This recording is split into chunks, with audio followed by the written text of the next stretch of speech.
This is the start of a mass campaign that's going to shut down every site until the workers win. And we're going to show them that mass pickets can work, because I'm sick and tired of marching up and down with placards and not doing out.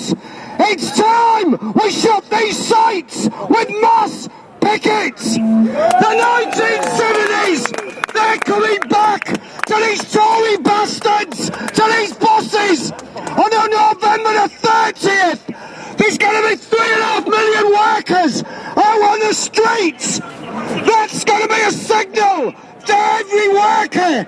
It's time to fight back, and fight back now. Today, we want everybody to march in solidarity and unity with the students. Absolutely. It was fantastic. The fact that the students came down and took this road where the coppers weren't going to let us. They're showing the way forward.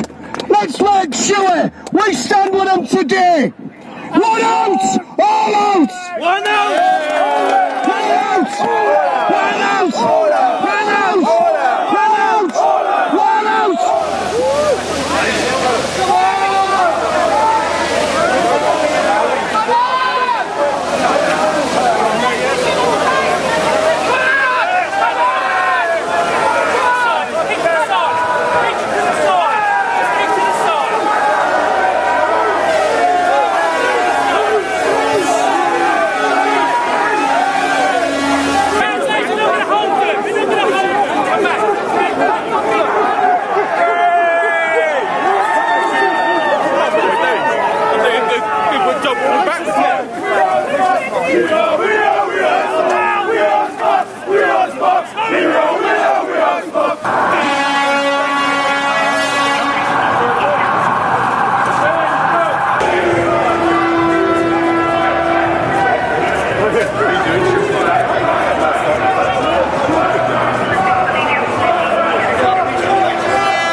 Ain't been built by the union. This is built by us, by the Sparks, and by everyone that's come down in solidarity, by the rank and file. And what we need is we need to make this bigger. We need a rank and file committee in every major town and city in the UK, bringing everyone to a standstill. So I implore everyone that's here from outside of London, that's in a town or city that hasn't got a committee, to form one immediately. And if you need a hand doing it at all, email site worker and they will do everything they can to help you form that committee, start closing jobs and bringing the country at a standstill, because that's the only way we're going to win.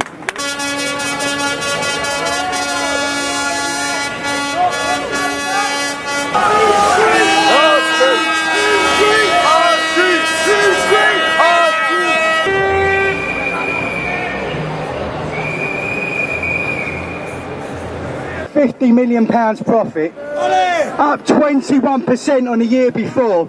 Their managing director got a 5% pay rise to £970,000 a year. Yet they're going to cut our pay by 35%. Balfour Beatty are part of the 1%, the likes of these, that are trying to fight against. There's a real growing anger in this country about greed, corporate greed, bankers, political greed, trying to take money from our pockets, our kids' mouth, and this is a great representation of how you're going to start fight back. The other way we can fight back is through trade unions, bringing everyone out of their workplaces, out of their offices, out of their factories, off of the construction sites, closing Britain down.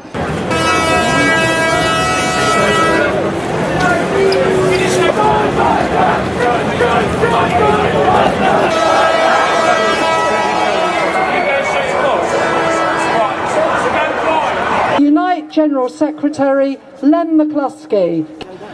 We will will do whatever is necessary in order to make certain that these attacks that are being launched upon you and upon our national agreements are defeated.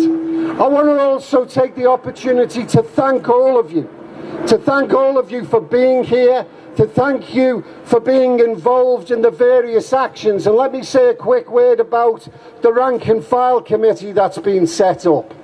I welcome that rank and file committee.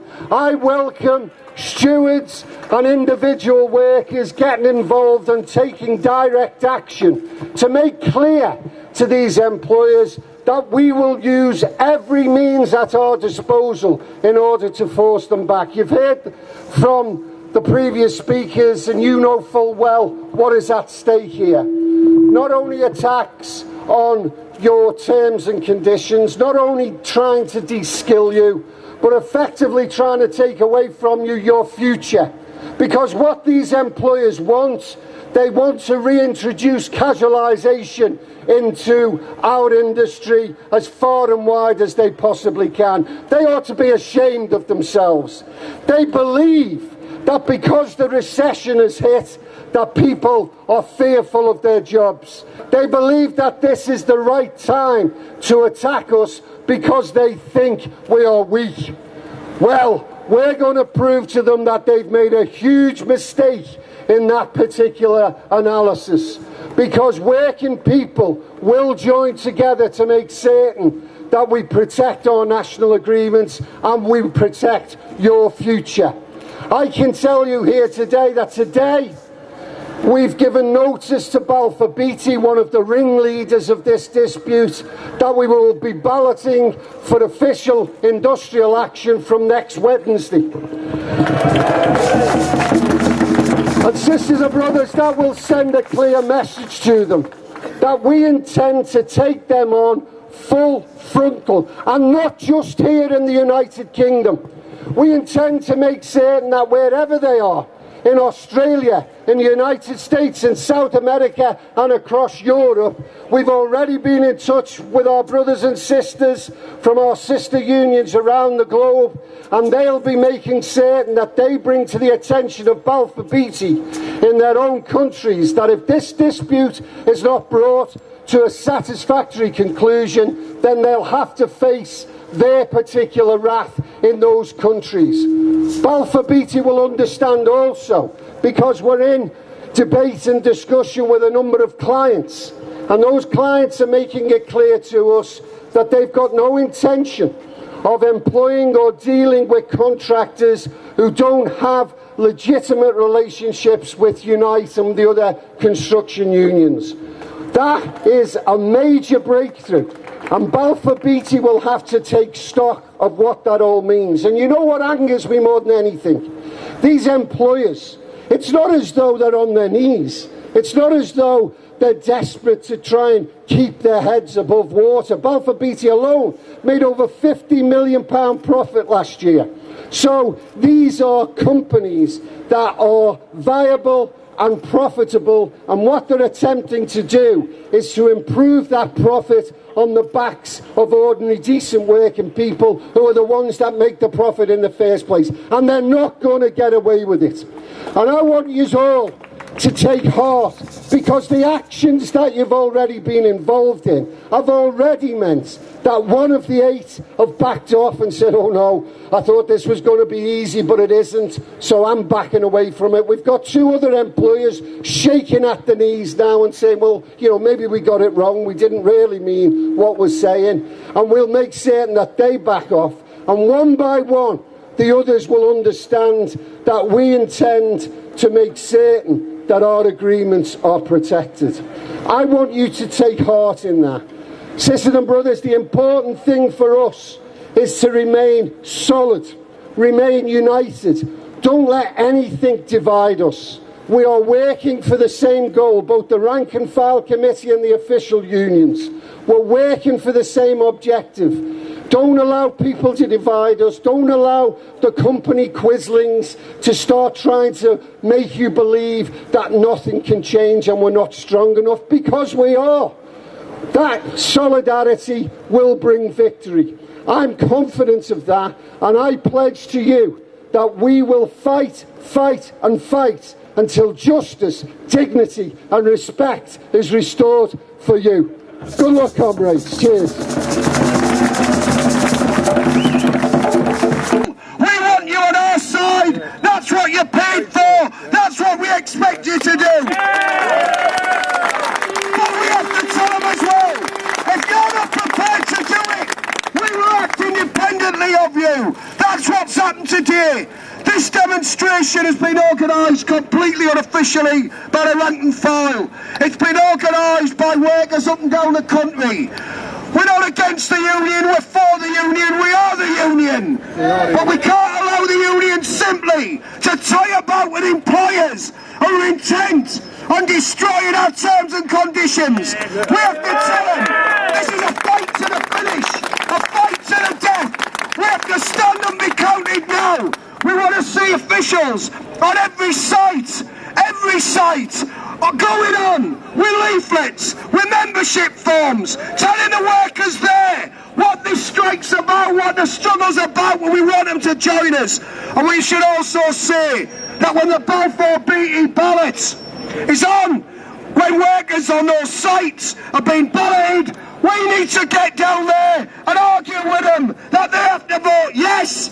They have to vote for strike because they're part of this struggle. We want to see a national ballot. We want to see every construction worker, not just in Unite, but in all the other unions, balloted.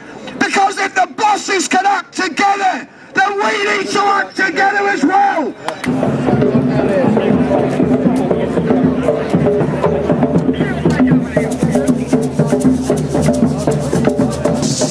And we're not accepting their blacklisting. I haven't worked on a building site for the last 10 years through that fucking blacklist. There's hundreds more besides me who've been denied work. Good trade unionists, good shop stewards, been told they can't get on a site to organise workers. Well, things are going to have to change. Balfour BE, Skanska, Carillion, you need to realise that these people deserve to be on your sites. And these sites will be built with union labour. And this agreement, I'm going to do something now. And I'll tell you what this agreement deserves. It deserves to be set alight and burnt.